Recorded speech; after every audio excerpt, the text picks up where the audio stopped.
الله وبركاته. وعليكم السلام ورحمة الله وبركاته. الحمد لله وكفى وسلام على عباده الذين اصطفى. أما بعد فأعوذ بالله من الشيطان الرجيم. بسم الله الرحمن الرحيم. يا أيها الذين آمنوا اتقوا الله وكونوا مع الصادقين. صدق الله المولانا العظيم. وقال النبي صلى الله تعالى عليه وسلم: هم الجلساء لا يشقى جليسهم، أو كما قال النبي صلى الله تعالى عليه وسلم. আলহামদুলিল্লাহ, আল্লাহ পাকের দরবারে লাখো কোটি শুকরিয়া। আল্লাহ জাল্লা শানুহু আমাদেরকে এত রাত্রে এত কষ্ট করে দিনে কিছু কথা শোনার তৌফিক দিয়েছেন। শুকরিয়া আদায় করি আলহামদুলিল্লাহ। আলহামদুলিল্লাহ।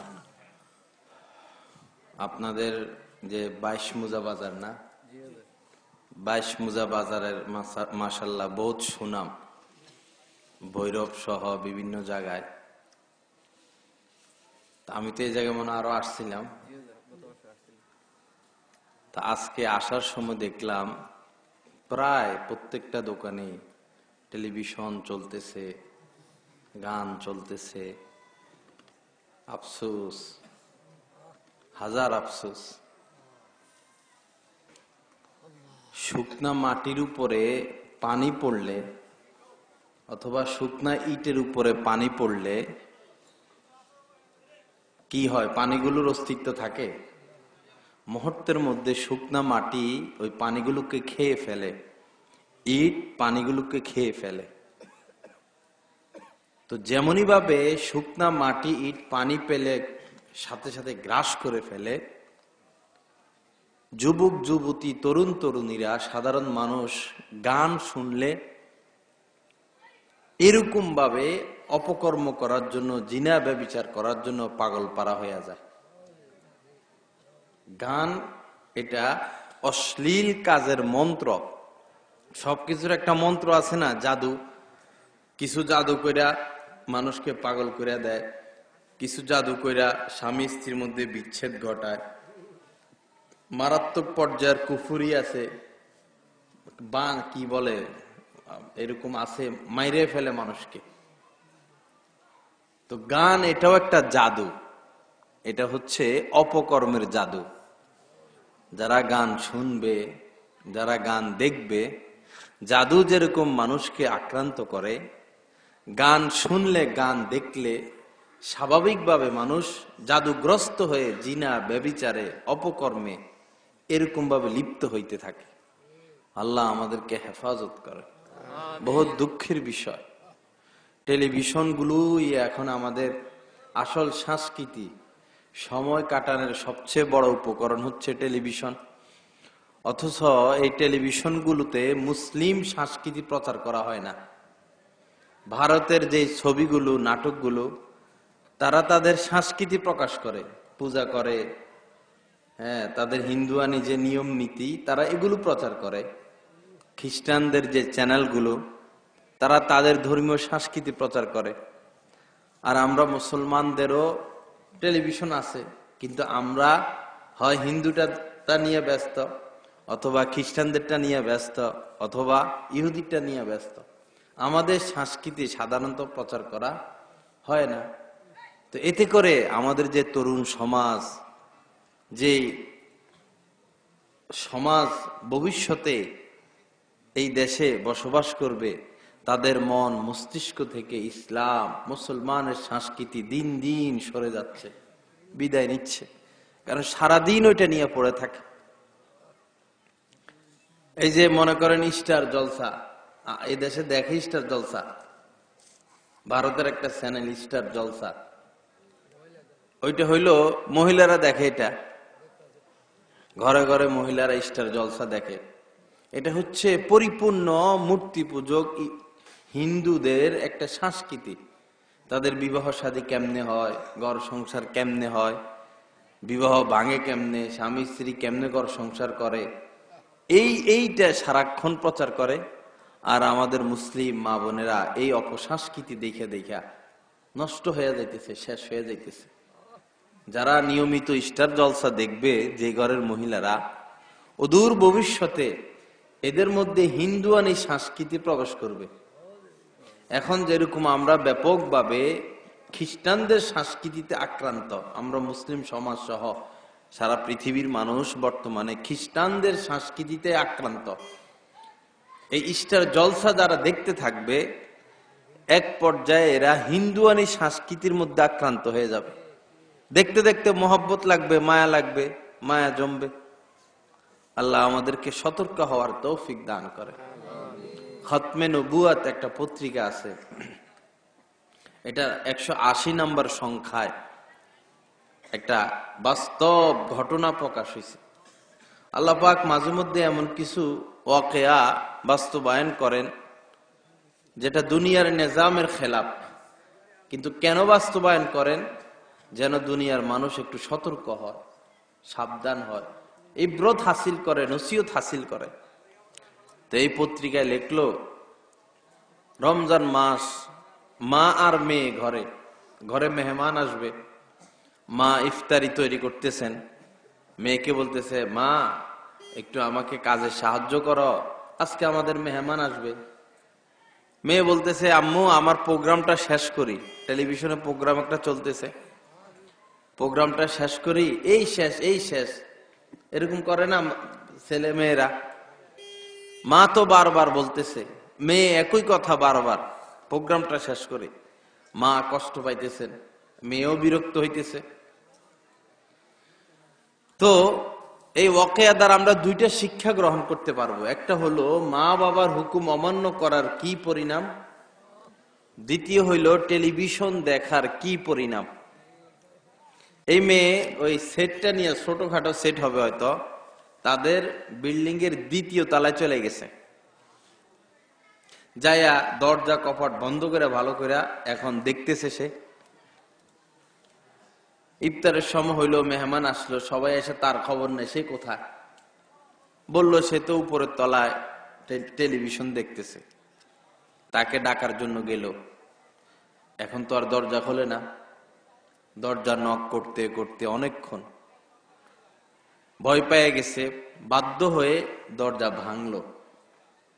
দেখলো ওই মেয়ে টেলিভিশনের উপর হয়ে পড়ে আসছে, টেলিভিশন তার নিচে, সে উপরে, এবং সে মৃত। নাউজুবিল্লাহ। যাক, কান্নাকাটি করলো। এখন লাশ তো গোসল করাইতে হবে, দাফন করতে হবে। তো এরা লাশ নিয়ে নিচে আসবে, কিন্তু লাশকে নড়াইতে পারতেছে না। লাশকে স্থান থেকে নড়ানোর কুদরত কাহারও নাই। কি করবে? অনেকজন মিলে লাশ উঠাইতে পারে না। তো একজনে কি করলো, টেলিভিশনটা সরাইলো।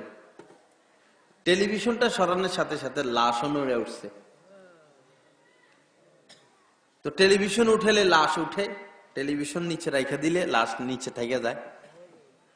পরে দুইজন মেয়েটাকে ধরলো, আর একজন টেলিভিশনটা উঠাইলো। টেলিভিশন যেদিকে, লাশ সেদিকে আনলো। এখন মেয়েকে গোসলখানায় ঢুকাবে গোসল করানোর জন্য, কিন্তু মেয়েকে, এই লাশটাকে গোসলখানায় নেওয়া যাচ্ছে না।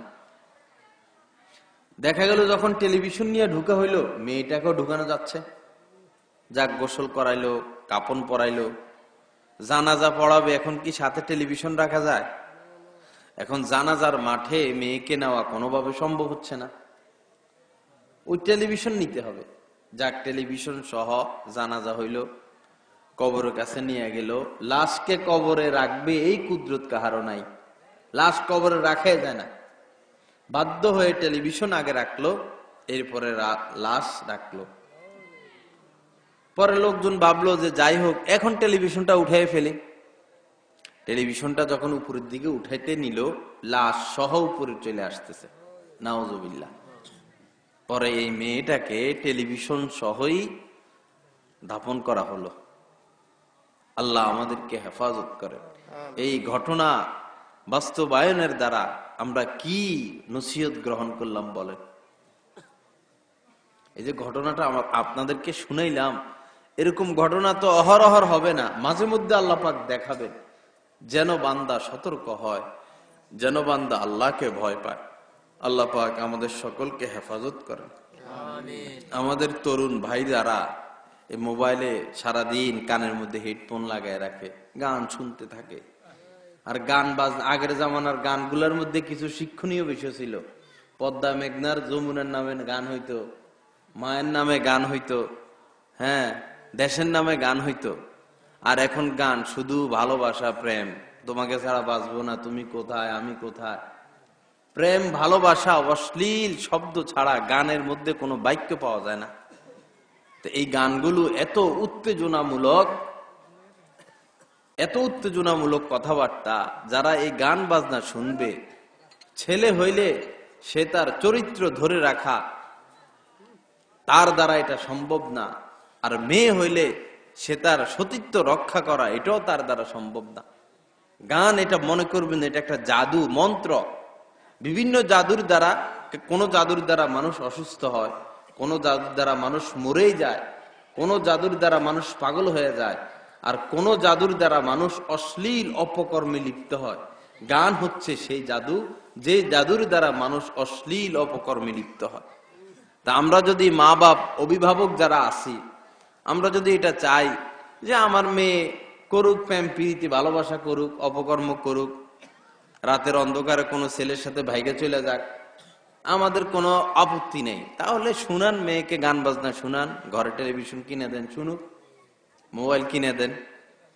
আপনারা যদি চান যে আমার সন্তান নষ্ট হয়ে যাক, আমার সন্তান আকাম কুকাম করুক, আমার সন্তান অবাধ্য হয়ে যাক, আমার সন্তান যা ইচ্ছা তাই করুক, তাহলে বাবা কাহারও তো করার কিছু নাই, মোবাইল একটা কিনে দেন বড় দেখা, হ্যাঁ, তার যা ইচ্ছা মোবাইলে সে তা দেখুক, সারাদিন কানের মধ্যে হেডফোন লাগাই রাখুক, প্রয়োজনে আরো কিছু লাগাই রাখুক।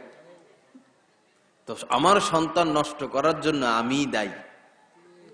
এখন কয়টা ঘর এরকম পাওয়া যাবে, কয়জন মা বাবা এই পুরা ব্রাহ্মণবাড়িয়া, এই ভৈরব সহ কয়টা মা বাবা পাওয়া যাবে এটা বলবে যে আমার সন্তান 100% আমার আনুগত্যশীল, আমি যা বলি তা, বসতে বললে বসে থাকে, দাঁড়াইতে বললে দাঁড়াইয়া যায়, শুইতে বললে শুয়ে থাকে, কোনো কাজ নিষেধ করলে সাথে সাথে এটা মেনে যায়, কোনো কাজ করতে বললে সাথে সাথে করে।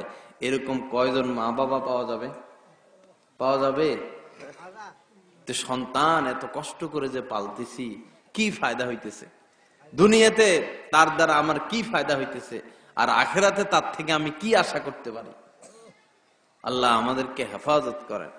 আল্লাহ আমাদেরকে, আমাদের সন্তানদেরকে মানুষ করার তৌফিক দান করেন।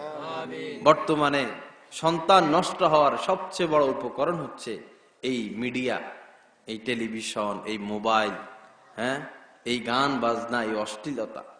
আমরা সব জানি, সব বুঝি, কিন্তু মুখ বুঝে সহ্য করে যাচ্ছে, আমাদের মধ্যে কোনো প্রতিক্রিয়া আসে না।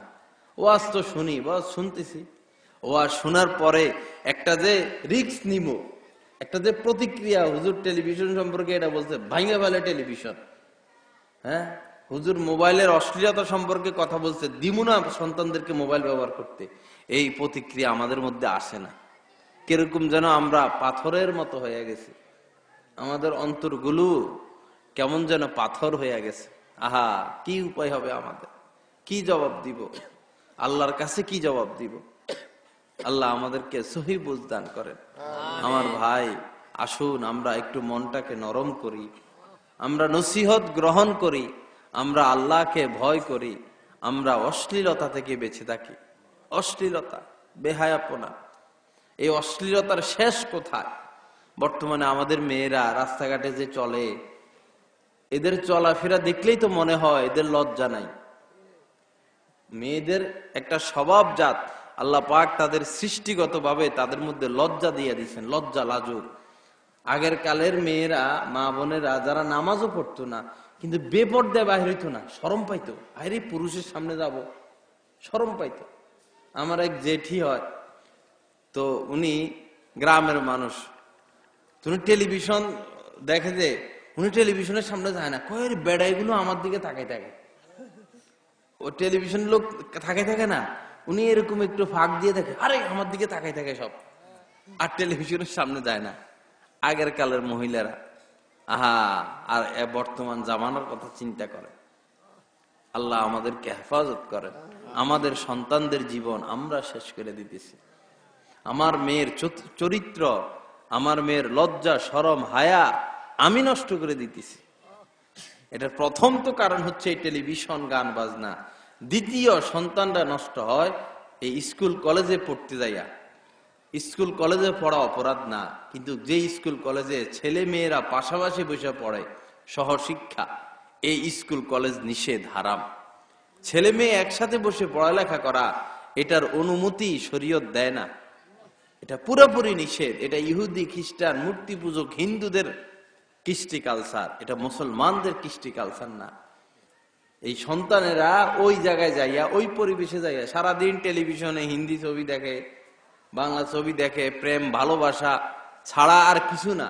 তো এদের মধ্যে কি এটা আসর করে না? অবশ্যই আসর করে। তখন এরা কয়দিন প্রেম ভালোবাসা ছাড়া বেঁচে থাকবে? ছেলেরা অপেক্ষা করে কে তারে প্রস্তাব দিবে, মেয়েরা অপেক্ষা করে কে তারে পছন্দ করবে। এই প্রেম ভালোবাসার একটা জগৎ হচ্ছে সহশিক্ষাওয়ালা প্রতিষ্ঠানগুলো। আল্লাহ আমাদেরকে বুঝার তৌফিক দান করে। বাবারা, আমাদের দায়িত্ব, মা আলাইনা ইল্লাল বালাগ, আমরা পোছাইয়া দিতেছি। এখন যার মাথা তার ব্যথা, ঠিক, যার মাথা। যদি আমাদের মনে জাহান্নামের ভয় থাকে, যদি আমরা চাই যে আমরাও জাহান্নাম থেকে বাঁচি, আমাদের সন্তানরাও বাঁচুক, বাবা কথা যতটুকু এতটুকু বলা হয়ে গেছে, সহশিক্ষা পড়ানো হারাম, হারাম, হারাম। সহশিক্ষা এটা কি শিক্ষা না, এখানে শিক্ষার তেমন কিছু না। এখানে শুধু প্রেম ভালোবাসা, পছন্দ, সয়েজিং, মেয়েরা সাইজা গুইজা একবারই যত উত্তম ভাবে সাজা যায় ওইখানে সাইজা যাইবে। ছেলেরাও প্রস্তুত হইয়া আসে, হ্যাঁ, শুধু চোখাচোখি দেখা দেখি। হ্যাঁ, সুন্দর পোলা যেগুলো টাকা পয়সা খরচ করতে পারে, এগুলা তো 15-20 দিনে মাথায় প্রেমিক একটা পাল্টায়। আজকে এটার সাথে, কালকে ওইটার সাথে, পরশুদিন ওইটার সাথে। সুন্দর মেয়ে যেগুলো, এগুলো মাসের মধ্যে প্রেমিক পাল্টাইতে থাকে, আজকে এটার সাথে, কালকে ওইটার সাথে। তো এই সন্তান এত কষ্ট করে লালন পালন করি এই প্রেম ভালোবাসা করার জন্য? হ্যাঁ, কবে বুঝবো আমরা? আর কবে বুঝবো? কখন আমাদের বুঝ আসবে? কখন আমরা ইসলাহ হব, সংশোধন হব? আল্লাহ আমাদেরকে সহি বুঝ দান করে। হযরত ওমর ইবনে আব্দুল আজিজ রহমতুল্লাহ আলাই, মুসলিম বিশ্বের একজন প্রভাবশালী বাদশাহ, যিনি ইনসাফ কায়েম করছিলেন খেলাফতের পর, যিনি ইনসাফ কায়েম করছিলেন। কথিত আছে তার জামানায় বাঘ আর হরিণ এক ঘাটে পানি খাইত। মানে এমন ইনসাফ তিনি কায়েম করছেন, বাঘ সাহস পাইত না হরিণের উপর হামলা করতে। এই ওমর ইবনে আব্দুল আজিজ রহমতুল্লাহ আলাই, উনি যেদিন মারা যাবেন, যখন মারা যাবেন বিছানায় শোয়া।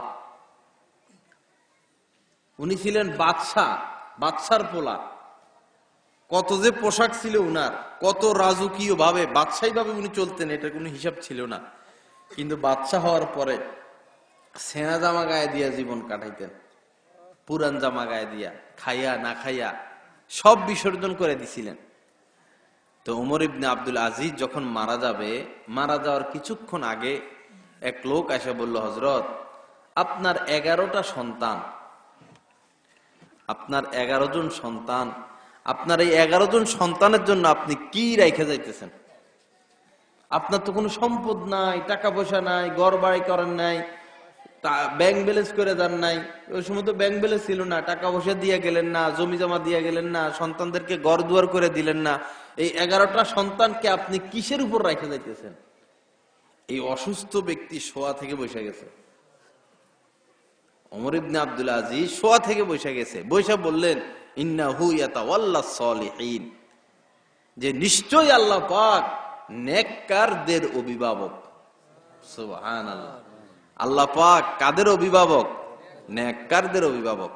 আমি আমার সন্তানদেরকে দ্বীন শিখাইছি, আমি আমার সন্তানদেরকে ইসলাম শিখেছি, সুশিক্ষিত করেছি, দিনদার হিসাবে তাদেরকে আমি গড়ে তুলেছি, তাদের ভিতরে আল্লাহর ভয় আছে। অতএব আল্লাহ পাকই আমার এই সন্তানদের জন্য যথেষ্ট। যিনি বর্ণনা করছেন এই ঘটনা, উনি বলেন ওমর ইবনে আব্দুল আজিজ তো দুনিয়া থেকে চলে গেল, নতুন বাদশাহ ক্ষমতা আসলো। আসার পরে বাদশাহ দেখলো যে বিভিন্ন জায়গায় গভর্নর দিতে হবে। এখন ওমর ইবনে আব্দুল আজিজের সন্তানদের চেয়ে আর যোগ্য আর কাউকে পায় না, দিনদার বিশ্বস্ত আর কাউকে পায় না। তখন এক এক সন্তানকে এক এক দেশের গভর্নর বানাইলেন। এইভাবে 11 বা 9 সন্তানকে 11 বা 9 রাষ্ট্রের গভর্নর বানাইয়া দিলেন। কাজে লাগছে কাজে? আমরা তো অন্ধ, আমরা তো বিবেকহীন হয়ে গেছি। আমরা মনে করি হায়রে আমি মরে গেলে আমার সন্তান কোথায় থেকে খাবে, এজন্য নিজের জীবন দিয়ে দেয় মানুষ সন্তানের জন্য। সন্তানের জন্য জমি কিনে, সন্তানের জন্য ঘর বাড়ি করে, সন্তানের জন্য ব্যাংক ব্যালেন্স করে, সন্তানের জন্যই সব। এদিকে সন্তান যে মোবাইল চালাইয়া প্রেম প্রীতি কইরা টেলিভিশন সিনেমা দেখে দেখে ধ্বংস হইয়া যাইতেছে। সন্তান যে আমার একটা কথাও মানে না, সন্তানের কাছে যে আমার সামান্য মূল্যায়ন নাই, সন্তানের যে সন্তান, এই সন্তানটা আমার দুনিয়াতেও কোনো উপকারে আসতেছে না, মরার পরেও যে সন্তানটা আমার কবরের কাছে যাই একটু দাঁড়াবে এই মন মানসিকতা তার নাই, তারপরেও আমি সন্তানের চিন্তায় পেরেশান। ঠিক আছে নি কথা? আমার বুঝতেছেন না আমার কথা? ওমর বিন আব্দুল আজিজ তো এটা করলেন না, দিন শিখাইছেন।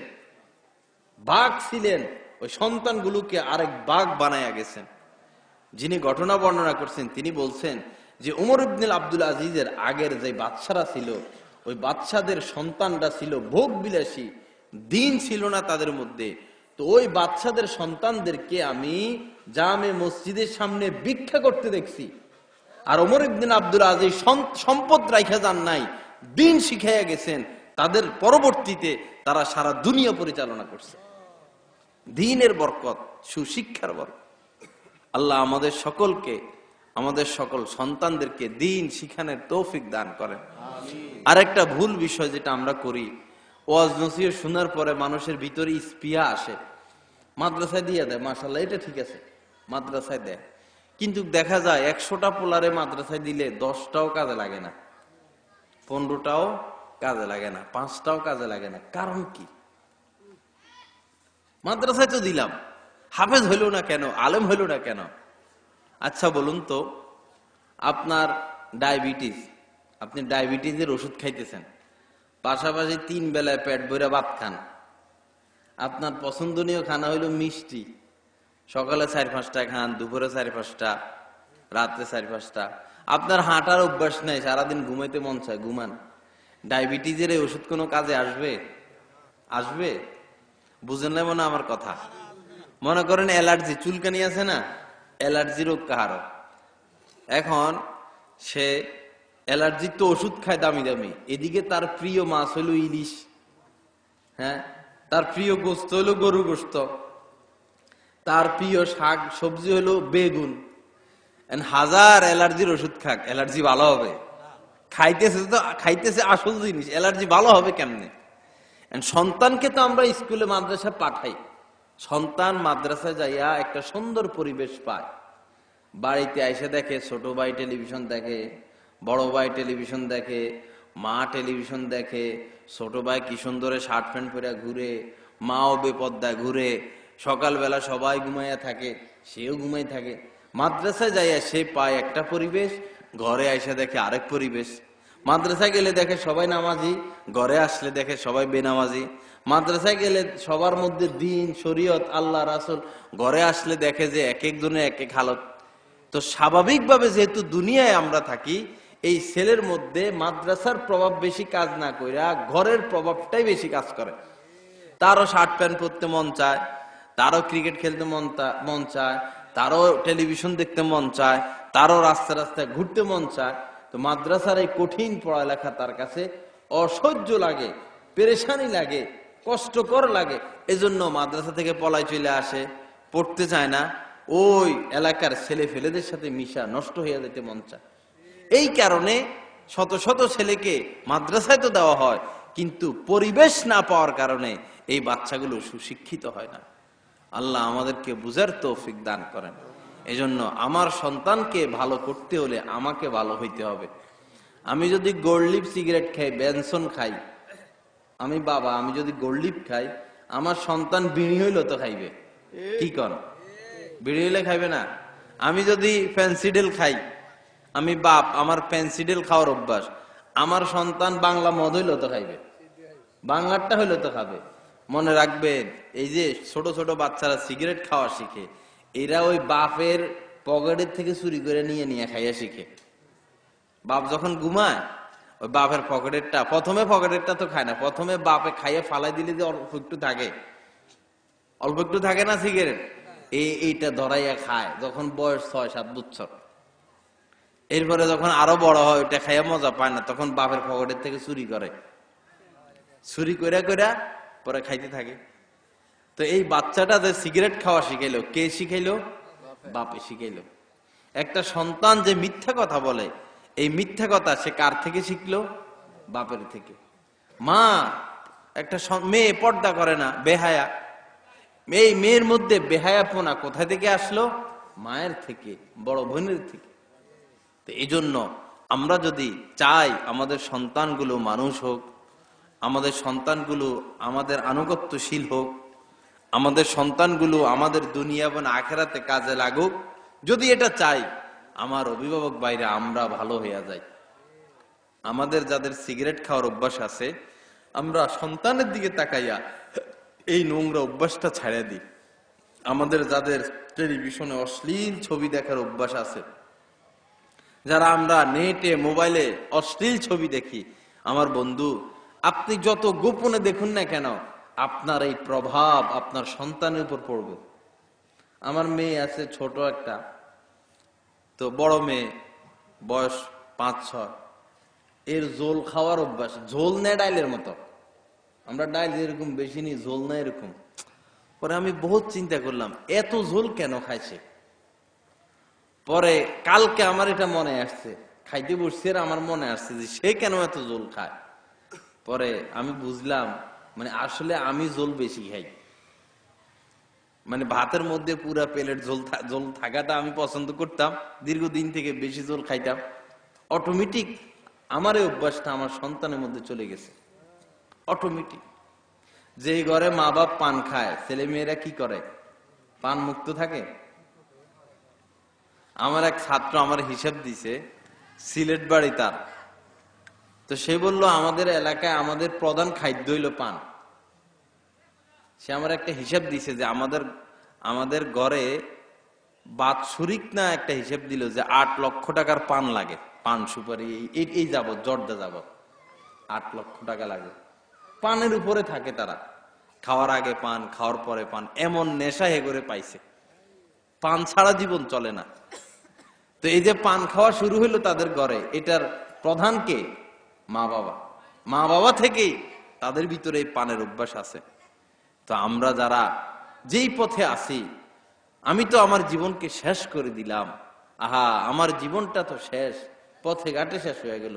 দয়া করে, মেহরবানি করে আমার সন্তানের দিকে তাকাইয়া, এই কচি বাচ্চা, এই নিষ্পাপ বাচ্চার দিকে তাকাইয়া আসুন আল্লাহ রস্তে আমরা ভালো হইয়া যাই। যদি আমার সুদের অভ্যাস থাকে, ঘুষের অভ্যাস থাকে, আমার বন্ধু এই সুদ ঘুষ খাইয়া আমার রক্তটাকে নাপাক কইরা, এই নাপাক রক্ত থেকে যখন আরেকটা সন্তান জন্ম হবে, এই তো হালাল হবে না। এই তো সর্বপ্রথম আমার নাফরমানি করবে। আমি আল্লাহর নাফরমানি করছি।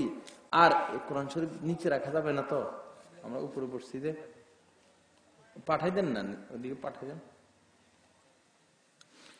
আদবের খেলাপ মনে হয়, মানে আমি তো আর কোরআন শরীফ খুলে বয়ান করবো না, মানে পায়ের সামনে এভাবে থাকলে খারাপ লাগে, হাত টাত নাড়াইতে হয়। যারা দেখে বয়ান করে সেটা তো ভিন্ন, এজন্যই বলছে আর কি না রাখতে। আপনারা আমার কথা বুঝেন না ভাই? তো দেখি সবাই মনে কষ্ট নিয়ে বসে রয়েছেন, একটু হুহা করবেন তো, মাশাআল্লাহ বলবেন তো, হ্যাঁ? তো এখন সন্তানের দিকে তাকাই আমরা ভালো হব তো ইনশাআল্লাহ। দেখেন আমাদের মাদ্রাসা লাইনে একটা কিতাব আছে, কাল ইউবি, আরবি সাহিত্যের কিতাব। এখানে একটা ঘটনা আমরা পড়ছি। এক বুজুর্গ নাম স্মরণ আসতেছে না, তিনি একদিন রাত্রে স্বপ্নে দেখেন যে তার পাশের যে কবরস্থান, এই কবরস্থানটা ফাইটা যাইতেছে, কবরগুলো ফাইটা ফাইটা ভিতরের থেকে লাশ বাইর হইতেছে, আর লাশগুলো আইসা কবরের পাড়ে বসা সবাই, আর সমস্ত লাশের সামনে একটা নূরের প্লেট ঝকমক ঝকমক করতেছে। তো এই লাশগুলোর মধ্যে তিনি একটা লাশকে চিনছেন। চিনার পরে জিজ্ঞেস করলেন যে কি ব্যাপার, তোমরা সবাই কবরের থেকে কেন বাইর হইলা, এবং তোমাদের সামনে যে প্লেটটা নূরের এই প্লেট, এটা কি, এবং তোমার সামনে কেন নূরের প্লেট নাই, তার সামনে নূরের প্লেট নাই? তো সে বলল, হুজুর, এই যে নূরের প্লেটটা, এটা হচ্ছে দুনিয়া যাদের সন্তান, নেক সন্তান আছে, তারা তাদের জন্য সোয়াব পাঠায়। এই নূর, এটা নূরের প্লেট না, মূলত এটা হলো কি, সোয়াব। তো বললো, আপনার সামনে নূরের প্লেট কোথায়? তো সে বলল, আমার একটা সন্তান আছে জালেম, নামাজ পড়ে না, রোজা রাখে না, সুদ ঘুষ খায়, আকাম কুকাম করে। সে কখনো আমি বাপের নামটাও নিল না, কখনো সে হাত উঠাই আল্লাহর কাছে বলল না, আল্লাহ আমার বাবাকে মাফ করে দেন। সে আমার কবরের পাশেও আসে না, যার কারণে হুজুর আমার মনে অনেক ব্যথা। আমি আমার এই কবরবাসী বন্ধু বান্ধবদের কাছে অপমানিত, তাদের সন্তানরা তাদের জন্য দিন রাত পাঠায়, আর আমার সন্তান ভুলেও আমার জন্য কিছু পাঠায় না, এজন্য আমার সামনে নূরের প্লেট নাই। খুব মনে কষ্ট। যাক, ওনার ঘুম ভাঙলো। ভাঙার পরে ওই ছেলের কাছে গেছে, যাই ঘটনা বলল যে আমি তো তোমার বাপকে এমন এমন দেখছি, উনার মন অনেক খারাপ, উনি অনেক লজ্জিত, তুমি দয়া করে ভালো হয়ে যাও, তোমার বাপের জন্য কিছু পাঠাও।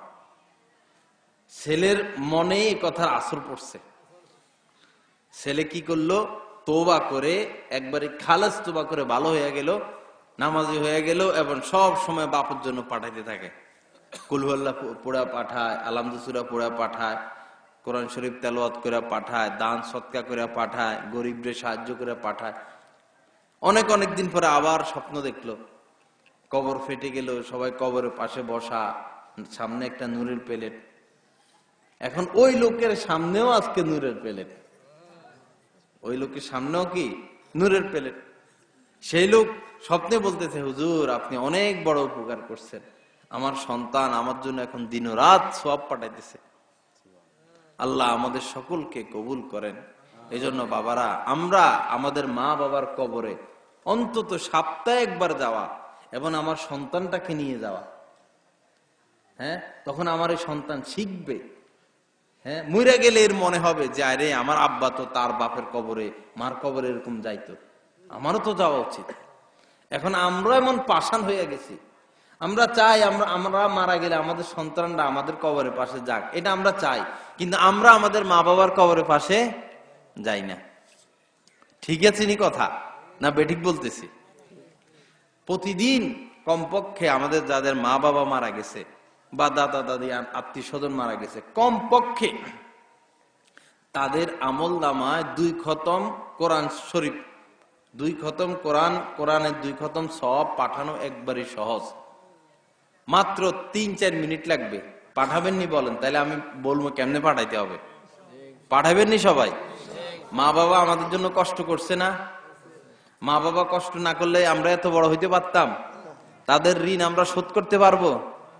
তো তাদের জন্য আমাদের কিছু করা উচিত কিনা? আমরা কি করি, মারা গেলে কাউরে ধইরা যে হুজুর একটু দোয়া করে দেন, তারে পয়সা দিই, পয়সা দিয়া দোয়া করাই। এইভাবে পয়সা দিয়া দোয়া করাইলে কোনো দোয়া কবরে পুষবে না। নিজের দোয়া নিজে করা, অথবা কোনো আলেমের সাথে সম্পর্ক রেখে টুনটুন করে কি ও বয়ানের সময় বয়ান একসাথে কি 2 কাজ করা যায়?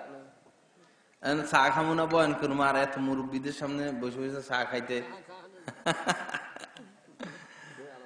যাই হোক, তো এই কি যেন বলতেছি না, তো আমরা সবাই আমাদের মা বাবার কবরে সওয়াব পোষাবো তো ইনশাল্লাহ। এই ক্ষেত্রে আমরা অনেক ভুল করি। ভুল কি? মারা গেলে পয়সা দি কাউরে যে হুজুর সওয়াব পাঠান, এই ধরনের টাকা দেওয়াও নিষেধ, নেওয়াও নিষেধ। এক আরেকটা করি কি, 40 করি 7 দিনের করি, 2 দিন না করি, এগুলো আসলে হিন্দুদের নিয়ম। আপনারা দলিল বাইর করলে দেখবেন আমাদের পূর্বপুরুষ যারা সবার নাম হিন্দু, এই দেশে আগে হিন্দুরা বসবাস করত। তা আমরা যারা এখন মুসলমান, আমাদের অতীত পূর্বপুরুষ হিন্দুরা, এটা তাদের নীতি। 40 7 দিন, 3 দিন, বাৎসরিক, এগুলা তাদের নীতি। যেহেতু আমরা তাদের থেকে আসছি, ওই নীতিগুলো আমাদের মধ্যে এখনো থাইকা গেছে। আচ্ছা বলুন তো, আমাদের মা বাপ কি বছরে একবার আমাদের আদর যত্ন করতেন না প্রতিদিন করতেন? আমাদের মা বাপ কি আমাদের জন্য 40 দিনের মারা যাওয়ার 40 দিন, মানে 40 দিন পর একবার আমাদের খেদমত করতেন না প্রতিদিন করতেন? তা আমরা কেন বছরে একবার মা বাপরে স্মরণ করি? আমরা কেন মা বাপরে স্মরণ করার জন্য 40 দিনের অপেক্ষা করি? বুঝে আসে না কথা? তো প্রতিদিন আমরা আমাদের মা বাবার জন্য কিছু সওয়াব কবরে পৌঁছানো দরকার। সেটা কি? বিসমিল্লাহ পড়ে আলহামদু সূরা একবার পড়ব। একবার সূরা ফাতিহা পড়লে 1 খতম কোরআনের সওয়াব আল্লাহ পাক দান করেন। সূরা ফাতিহা পড়া এ কথা বলবো, আল্লাহ আমার মা বাবার রুহে আপনি দয়া করে সওয়াবগুলো পৌঁছাই দেন, সাথে সাথে পৌঁছে যাবে নিঃসন্দেহে। দ্বিতীয়ত, একবার কুল হুয়াল্লাহ পড়লে 10 খতম কোরআন শরীফ পাঠ করার সওয়াব। তো 3 বার কুল হুয়াল্লাহ পড়লে কত? 10 10 10 30 পারা, তাহলে মোট 1 খতম হইল। তো 3 বার কুল হুয়াল্লাহ পড়লে 1 খতম কোরআনের সওয়াব। তো প্রতিদিন যে কোনো একটা সময়, সকালে হোক, বিকালে হোক, দুপুরে হোক, শোয়ার আগে হোক, আমরা যাদের মা বাবা চলে গেছে, আমরা এটা এমনও করতে পারি, সন্তানদেরকে নিয়ে বৈশা, স্ত্রী সন্তান সবাই বসছে, যে চলো তোমাদের দাদা দাদি তো চলে গেছে, তা একবার সবাই 3 বার কুল হুয়াল্লাহ পড়ো, একবার সূরা ফাতিহা পড়ো, আমরা এই সওয়াবগুলো আমাদের এই পূর্বপুরুষদের রুহে পৌঁছাই দিই। বস কবরে চলে গেল। এই নীতি যদি আপনি চালু করতে পারেন, আপনার মরার পরেও আপনার সন্তানরা এইভাবে পৌঁছাবে। আর যদি আমরা অন্ধ হইয়া যাই, যে না ডাক্তার বানাইতে হবে, ইঞ্জিনিয়ার বানাইতে হবে, হ্যাঁ সন্তানের জন্য সম্পদ রেখে যাইতে হবে, এই করতে হবে সেই করতে হবে, ডাক্তার ইঞ্জিনিয়ার বানানো অপরাধ না, দরকার আছে। সবাই আলেম হয়ে গেলে চিকিৎসা করবে কে? সবাই আলেম হয়ে গেলে ইঞ্জিনিয়ার বিল্ডিং করবে কে? সবাই আলেম হয়ে গেলে নৌকা চালাইবে কে? ট্রাক্টর চালাইবে কে? সব লাইনের লোক দরকার আছে, কিন্তু বুনিয়াদী শিক্ষা সবার দরকার, ফরজ। এই যে নুরানি মক্তব, আপনাদের এই দেশে তো নুরানি মক্তব দেখি কম। প্রত্যেক মসজিদে একটা নুরানি মাদ্রাসা থাকা দরকার। প্রত্যেক মসজিদ, প্রত্যেক 2-1টা বাড়ির পর পর একটা নুরানি মাদ্রাসা। 3 বছর ভালো করে নুরানি পড়াইয়া, কোরআন শরীফটা শুদ্ধ করে পড়াইয়া, এরপরে স্কুলে দেন, হ্যাঁ এরপরে যে কোনো একটা প্রতিষ্ঠানে দেন। এবং মাঝে মধ্যে এই বাচ্চাদেরকে নিয়ে তাবলিগে যাওয়া, মাঝে মধ্যে কোনো আল্লাহওয়ালার সোহবতে নিয়ে যাওয়া। আলেমে শুধু তাবলিগ যথেষ্ট না, অনেক আছে একরোখা হয়ে যায়, তাবলিগ করলে তাবলিগ ছাড়া কিছু বুঝে না, পীরের কাছে মুরিদ হইলে পীর ছাড়া আর কিছু বুঝে না। একরোখা হওয়া কি নয়, ঠিক নয়, দোনোটার দরকার আছে। পীরের কাছে যাইতে হবে ইসলাহের জন্য, আর তাবলিগে যাইতে হবে দ্বীন প্রচারের জন্য। আল্লাহ রাসূল দোনোটা করছেন। ইউজাক্কিহিম, আল্লাহ রাসূল সাহাবাদেরকে ইসলাহ করছেন, আবার তাবলিগের কাজও করছেন। আমরা আমাদের সমস্যা হইলো এটা, আমরা যেটার দিকে ঝুঁকি, বুঝলে পুরা বুঝিয়ে আর না বুঝলে বুঝিয়ে না, এরকম হওয়া কখনো ঠিক না। আল্লাহ আমাদেরকে হেফাজত করেন, সহি বুঝদান করেন। যাই হোক বাবারা, আলোচনা বেশি লম্বা করব না। আমাদের এটাই সত্য কথা যে আমাদেরকে দুনিয়া ছাড়তে হবে। আইনামা তাকুনু ইউদ্রিককুমুল মাউত, আল্লাহ পাক বলেন তোমরা যেখানেই থাকো না কেন মৃত্যু তোমাদেরকে ধরবেই। ওয়ালাউ কুনতুম ফি বুরুজিম মুশাইয়াদা, যদিও তোমরা মজবুত কোন প্রাচীরে যাইয়া, দুর্গে যাইয়া আশ্রয় গ্রহণ করো, মৃত্যু সেখানে পৌঁছে যাবে। মৃত্যুর হাত থেকে বাঁচার কোন রাস্তা নাই, মরতেই হবে আমাদের। কুল্লু নাফসিন যায়কাতুল মাউত, প্রত্যেক প্রাণীকেই মৃত্যুর স্বাদ গ্রহণ করতে হবে।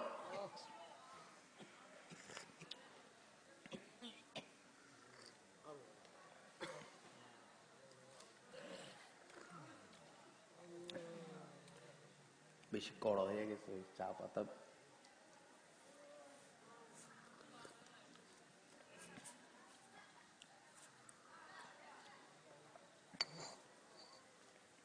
খাইছি যে তো পুরে খেয়ে ফেলি নাকি, নাহলে একটু রাখলে তো নষ্ট হয়ে যাবে।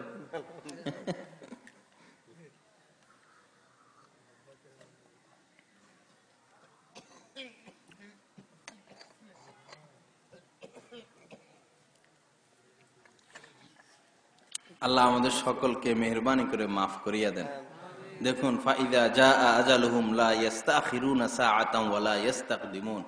আল্লাহ পাক বলেন, মানুষের সকলের মৃত্যু একটা নির্ধারিত সময়, এটা আল্লাহ লিখে রাখছেন। এটার 1 সেকেন্ড আগে হবে না, পরেও হবে না। আল্লাহ পাক কোরআনে পাকের মধ্যে বলেন, ফাইদা জাআ আজালুহুম